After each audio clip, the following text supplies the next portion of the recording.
my name is James Mayfield Smith. I'm a transformational empowerment coach, and I'm here with Mike George. And Mike George is the owner of Cafe Gratitude in Kansas City. He also teaches leadership and meditation workshops, and he's here as he's a part of my Breakthrough Circle program. And in Breakthrough Circle, we have a whole team of empowerment coaches and leaders and teachers that come together to really support people who are on the journey of empowerment and transformation. And Mike is a practitioner of meditation and really a student of presence. And the first doorway that I teach to my students in the Breakthrough Circle program is attuned presence. Now, I'm not an expert in attuned presence. It's something that I need in my life. And I know that attuned presence is the doorway, the first doorway that in order for transformation to happen, being more present to what it is we're looking to transform is required.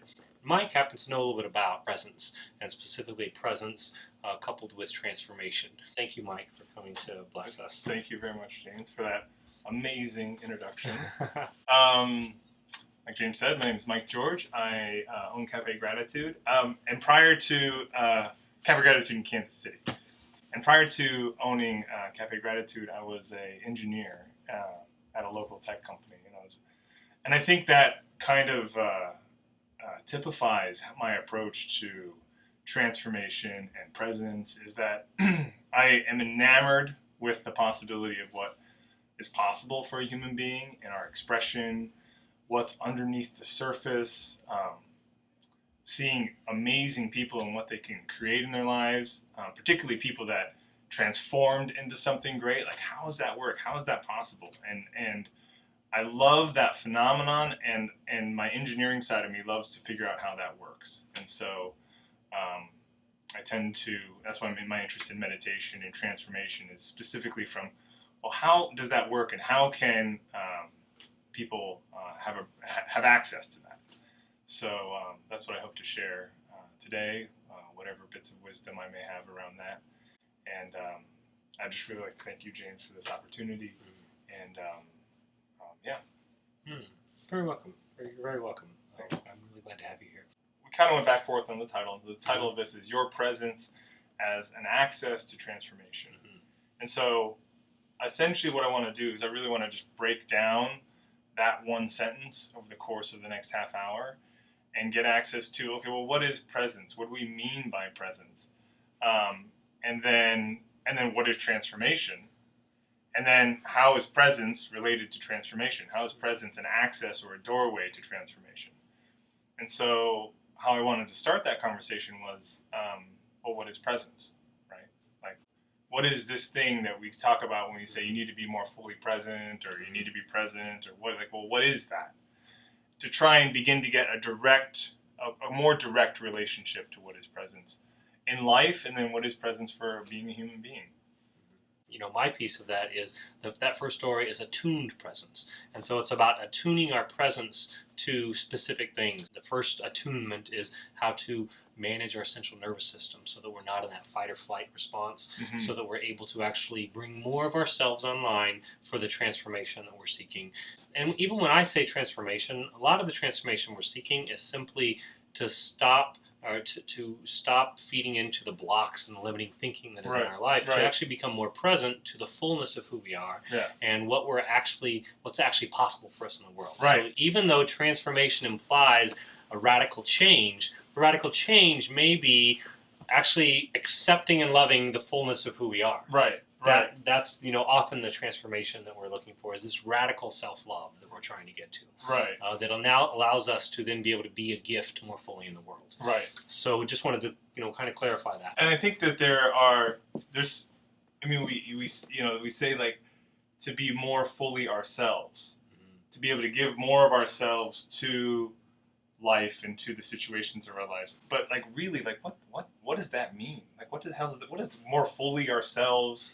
Like, what is the felt sense of that? What is the experiential quality of giving more of ourselves to something, and how do we access that directly? And once we see how to make those moves internally, and I think that's one of the things James mentioned was my familiarity with meditation.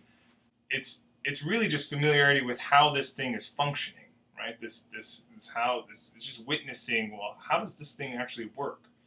And so so that's the second thing is I wanted to get into an exercise where people can check in, experience where they're at, do an exercise, and actually experience more of yourself here, and actually, but have that direct experience of that, so that people can have that as like almost a hallmark as they're going through this work, and as you're dealing with something that you can kind of check in and say like, how much of me is actually here right now, and some kind of shifts in perception or shifts in your view that allow the experience of it's not even the experience that allows more of yourself to show up. And so and this tells right into our second point of the 3 points, which is connection to our deeper self. And so that's, exactly. when I'm talking about attuned presence for my Breakthrough Circle program, I'm talking about, can we connect to that deeper self that is, more of who we are, and really has resources that we're not fully available to usually. Yeah, don't even know Yes. the resources that are available. Like that you can impact a room by walking in it. Yes. Right? Like just crazy resources. It's where our genius lies. Yeah. I firmly 100% believe that we all have access to a genius that is distinct and that is our own, and that many people die without fully uncovering that. And I am, here to do my best to support people to go after that genius and really uncover it so that we can then gift it to the world. Yeah. And I don't know, honestly, around that genius, totally valid, totally there. And I don't know if we ever fully uncover it. I wonder if I relate to it like it's a mountain that with like no top. Like it's a mountain but it's really great to discover the mountain of our genius and to start climbing it. Yes. Right? Because then the outpouring of creativity, the outpouring of fulfillment, satisfaction, capacities start to come up as you climb that mountain. Breakthroughs, to me, should not be exceptional things. Absolutely. I'm right there with you.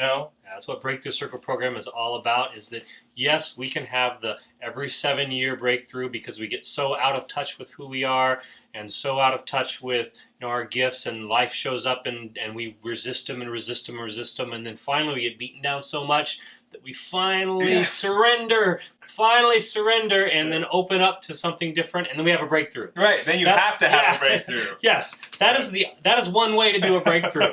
I don't, and I've had some, my couple biggest breakthroughs have come that way. It's not the only way to do it. Right. It is not the only way to do it. You really can live from breakthrough to breakthrough to breakthrough. And why not have a breakthrough like that every 7 years if you need it? Right. But in between, have 150 little breakthroughs. Exactly.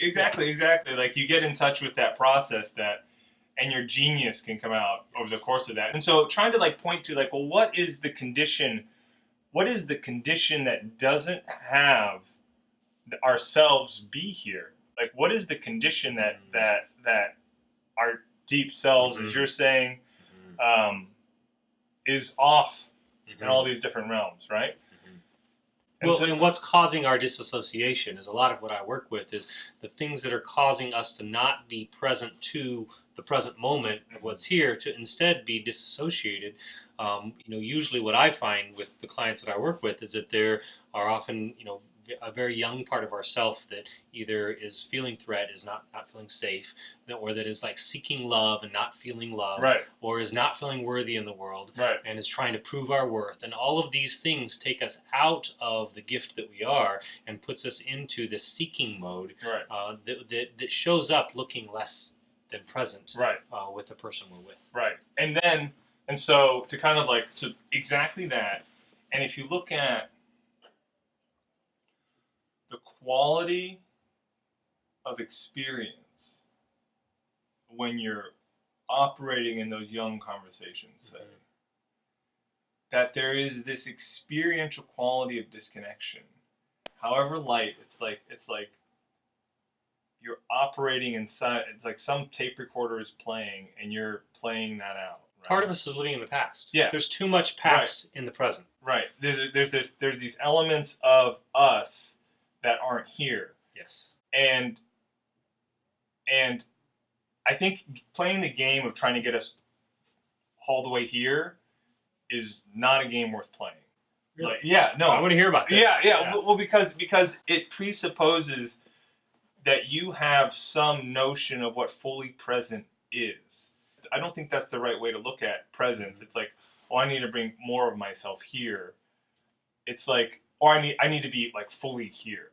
Well, it's interesting. I'll pause here because what I do is I work with that. Okay, if their part of me is in the past, what I found with my clients is that, in generally, what's happened is there are feelings that have been suppressed that haven't been fully felt, and those feelings are in the way of me fully being here. It's keeping me stuck a little bit in the past, and so what we do is we work with those feelings and feeling those feelings here because they live in our body. Our unconscious lives in our body. And as we feel those, then we're able to release those instead of holding them in our body.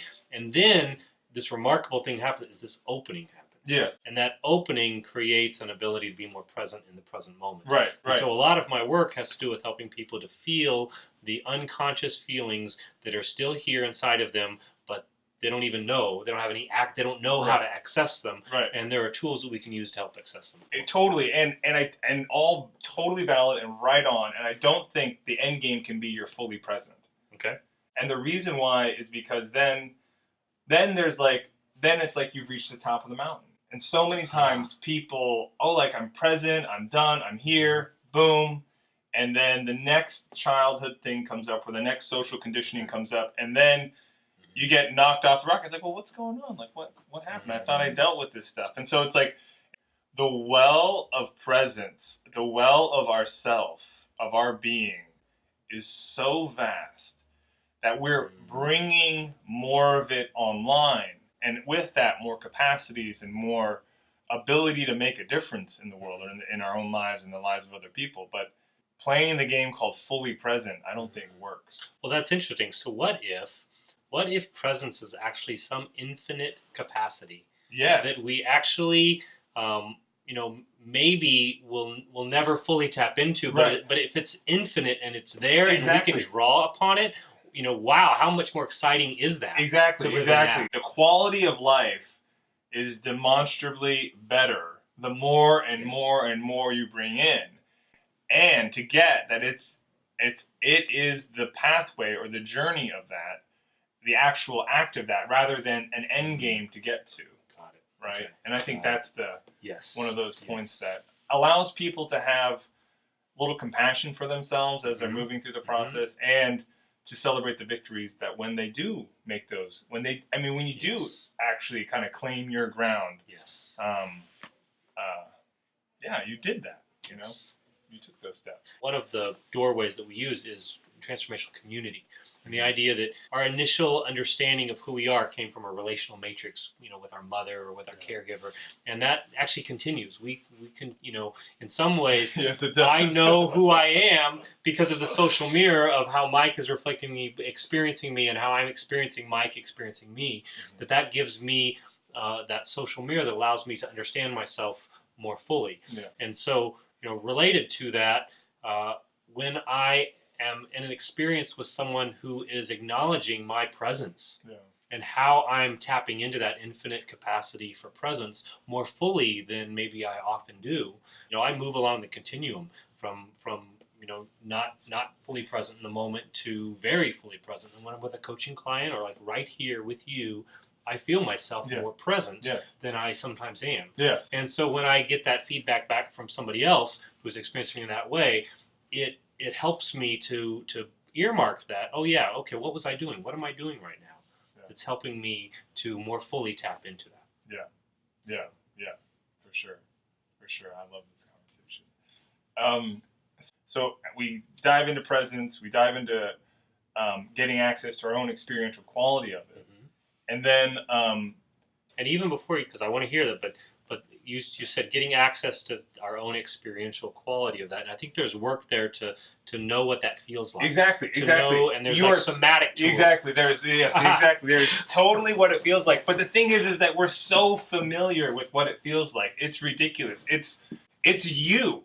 You literally feel like you, but it's you with power. It's you with presence. It's you with capacity. It's just you. It's just you, not scattered all over the world, scattered in your past, in your future, and all that stuff.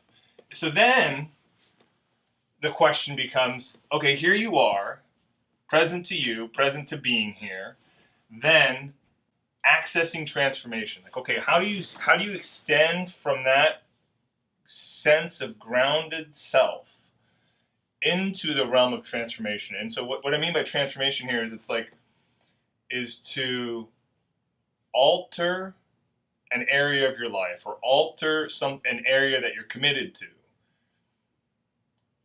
from, I want to say, from nothing or from emptiness or from your full capacity. Like, it's not about, transformation is different than trying to change something a little bit or trying to make small adjustments. It's like, if you're making small adjustments to something, that is being involved with it in some way and saying, oh, I can improve this or improve that. Transformation is like stepping back from the whole thing and bringing a whole new capacity into the equation. It's a radical perceptive shift. Yeah. It's a whole different way of approaching and seeing what's going on. Exactly. And then bringing that into a situation in your life. And so how do you connect those two things up? And how that works for me is, when you get access to yourself, you get access to your own capacity. Sometimes that's enough. Sometimes that's enough. You see that, you look at a situation, you're like, oh, I missed that, and I can step into, and I can bring that to the situation. And I just want to add that, we said that Mike is the owner of Cafe Gratitude here in Kansas City, and it sounds like a restaurant, but it's actually a restaurant disguised as a school of transformation. So can you just speak to that for just a second? About how that works and for you on the ground in your everyday, yes. So that you can just share some credibility you actually have in this area. Yeah. So Cafe Gratitude, the hidden agenda of Cafe Gratitude. We're a vegan organic restaurant in Kansas City, and but the hidden agenda is that we're a school of transformation in the form of a cafe. And what does that mean? It's essentially that my commitment at the cafe is that the people who are working in the cafes, the staff in particular, are living a transformed life. That they have access to their greatness, to themselves, to being empowered in such a way that they're freed up to act. And they're in the context of the cafe, they're freed up to deliver upon what running a restaurant. So I would just add, and this is my community, so these are my friends that are going through this school of transformation, and I have seen the way they have grown in their lives. It doesn't just extend to how they serve. It extends to all this broad reach in their life of what they're able to be present for their friends and for their community and for themselves. Right. Basically, there's all these things in life that take us out. That we scatter our attention, that we lose our space, that we lose our groundedness inside of. And how can you bring people back? How can people bring themselves back? And Cafe Gratitude is a community that works at that phenomenon. And when people come back to themselves, their natural expression itself is transformational. When you're coming from yourself, you have these capacities to interact and be dynamic in a situation that weren't available before. And then we have a lot of practices and tools and conversations and stuff that do that. And I've been doing that for about 4.5 years now. So, and that's honestly, we're vegan, organic, super healthy, probably the healthiest restaurant in Kansas City. Maybe I don't want to overstate it if there's some other restaurant out there, but I love the transformation piece. That's why I got into it. That's why I love it. That's what I'm there for. And well, and I would agree. I love the food too, but I can eat a lot of different food. I don't have to have vegan food or organic for any of that. I come for the people. Yeah. I come just to sit there and I'm willing to, there's a surcharge in paying for very healthy vegan and organic food. Yeah. But what I'm really paying for is the amazing people that are there. Yeah. So. And we have created like an environment, but the environment is made up of people, but people particularly in their presence. Every environment is made up of that. If you walk into a McDonald's, there's an environment, and it's made up of the people in their presence. And I swear to you that if you get those people transformed and empowered, that will be a different McDonald's that you walk into. one of the results is for customers to walk in the cafe and experience it and be like, wow, this place has a really good energy, a really good vibe. Well, that's not an accident. So the last piece that I had on this conversation around presence was connecting that experience of self, the experience of ourselves, that experience of our presence to the area that we want to make a difference in, right? So sometimes like I can feel grounded and stuff like that, but then I look back at that area and that what is right there is all those conversations and experiences that I was shut down about, right? So I'm like here, present, okay, I'm back, and I look there, and then it just comes right back in. Give an example of that. Well, it's like so something you're transforming right now. Yeah, well, something I was transforming this morning actually, as I was looking at my relationship with my ex-wife, and who's also an amazing woman. Ridiculous. She's wonderful, and but the key there is ex-wife, right? So something didn't work, right? Yes. Something did not work about that relationship, and I saw yesterday and this morning that I was still holding on to resistance to her exuberance and her excitement, because at the time of our marriage, that reflected to me as like a not being heard or not being listened to, like pain around that stuff, right? And still to this day, as an ex-wife, I can kind of like sweep her over here, and if that exuberance comes up, Natalie's one of those exuberant people I've ever met. Yeah, so she's off the charts. Yeah, and so if that comes up for me, then I could just like, kind of like push it away, you know. And I just saw that. I just saw that dynamic playing out, and I wanted to get that complete, right? So I would guess that maybe you saw her either in person or online or over the phone being exuberant, and something was coming present for you. Right. And it has come up present for me in the past, and I'm just kind of like, well, you know, she's going to live her life, I'm going to live my life, and that type of thing. But I saw last night in this point, like, oh, wait a second. That's actually really getting in the way of my own access to my own exuberance, my own access to my own excitement, right? When I invalidate that over there, then I can't have that, or else I can't invalidate it. It's a rejection. It's one of the two, right? I'm either going to have that as available to me, but if I'm rejecting it, then it's just like I can't have that. Well, and that's beautiful, because that's what we do with partnerships is, you know, when we first meet a partner, and then the parts of that partner that maybe are that we've repressed or in shadow in ourselves. You know, maybe I'm not in full touch with my creativity, but she's highly creative. We're like, oh wow, I love your creativity. And then you get in a relationship and you start to do some shadow boxing of your shadows, and then that gets really annoying. That oh, you're so creative, and then you've got to like work through that stuff. And it's how this shadow stuff works. Exactly. Fundamental ways of shadow work is that it's coming from you. Right? Yes. Right? That's where it's coming from. Yes. It's a part of me that I'm not, when I say shadow, I'm talking about a part of me that maybe I'm unconsciously repressing or denying or not fully in connection with, not fully expressed in my life.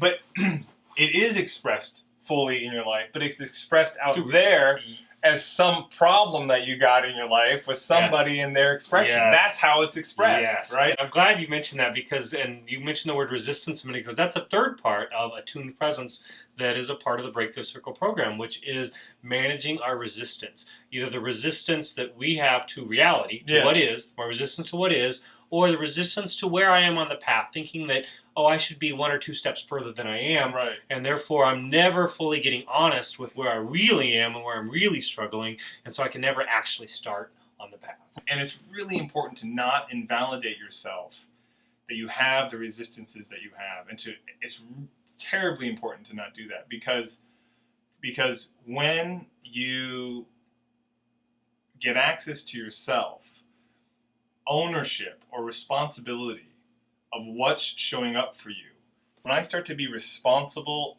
for my life, or responsible for, like, say, the thing that's going on with Natalie, and instead of that pushing being about her, I start actually being responsible for that. Like, oh, that's me.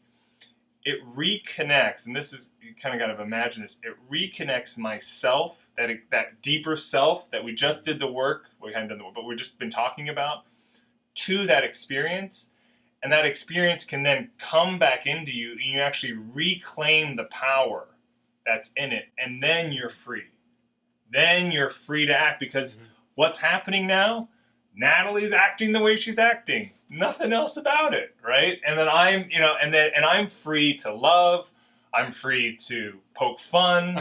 I'm free to run away. I'm free to do whatever I want. It's not against that phenomenon. That's what I mean by like connecting ourselves to the phenomenon. And that connection is like responsibility or ownership or something along those lines, that when you do that, you're left here, spacious, expanded, present, and able to act in a way that could generate a breakthrough in that area.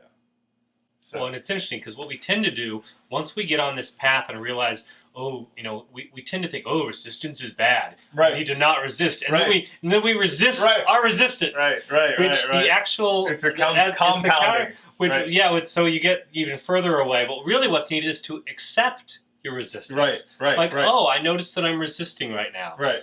That's interesting. And then get really curious about your resistance. Yes. And accept that the resistance is here, and welcome it here, and look at it. Because guess what? There's wisdom in that resistance. More than that, it is actually your pathway. Yes, it is. It is. Accepting the resistance is the pathway. It actually, because the thing is that,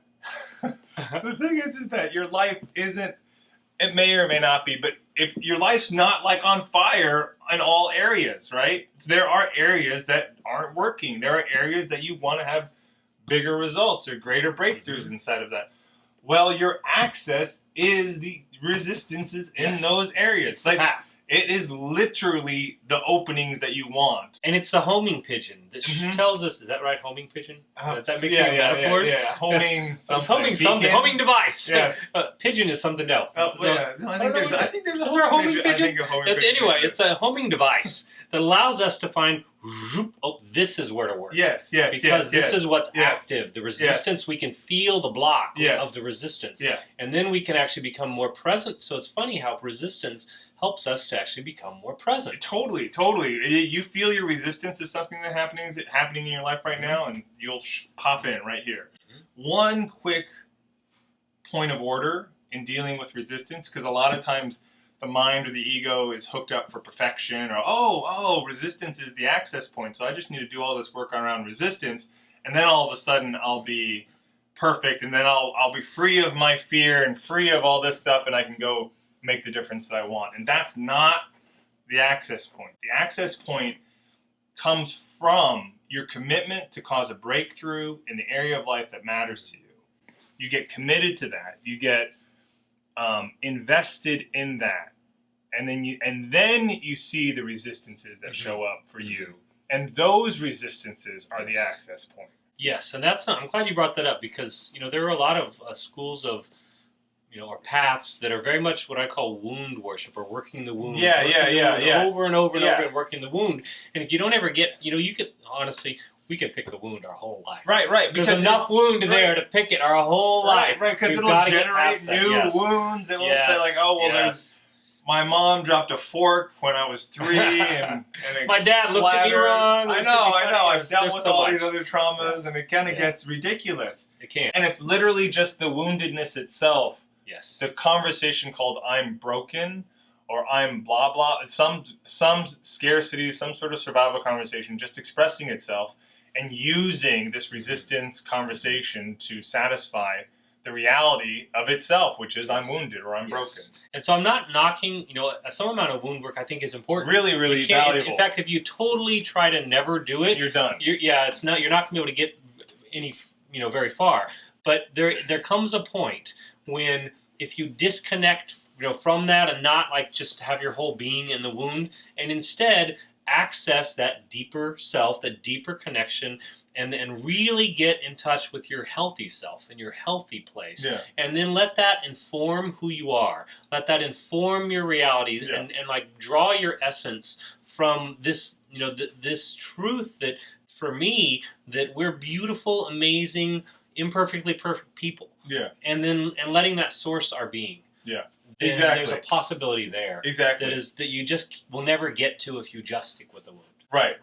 And that, yeah, and the people who are participating and signed up for this program clearly have your commitment. You clearly have your commitment to your life, the thing that you want, how deeply important that is for you, to have spent the money and to be here and to spending your time doing this. So you have it. And it's just, I know that I've done the pathway of, it's the wounds. And so, I just dive into that. And then eventually I got, it's like, I'm just like literally spinning my wheels here, trying to become perfect. And that doesn't work. Yeah. And you mentioned that, the people who are in this course, I tend to attract people who want to give their gifts in a bigger way. And they get stuck. They get blocked. They hit their ceiling of their limits of, they want to do this, but then they never seem to get to it because of either perfectionism or shame or, or their woundedness kind of gets in the way, and they're looking for a way to break through. They're looking for a way to move beyond that. Yeah. And, back to the topic at hand is presence is that first doorway. That if we can really have a profound experience of our own presence related to what our goals are and what we're really wanting, that opens up a whole new area of transformation in our lives. Yeah. It lays the groundwork for a breakthrough.